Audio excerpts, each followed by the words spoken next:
Hola amigos, bueno, quería mostrarles esto, lo que trajo el mar, que trabajó mucho de noche, y mientras acá apareció, esto parece ser una parte de la heladera, esto para que vean todo lo que trabajó el mar anoche y lo que está en el mar. Bueno, lo que ven ahí es un tractor de la intendencia que levanta la malla.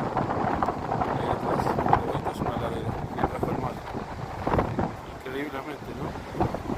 Que esto esté en el agua. Bueno, para que vean que en el mar todo lo que parte del interior de una heladera.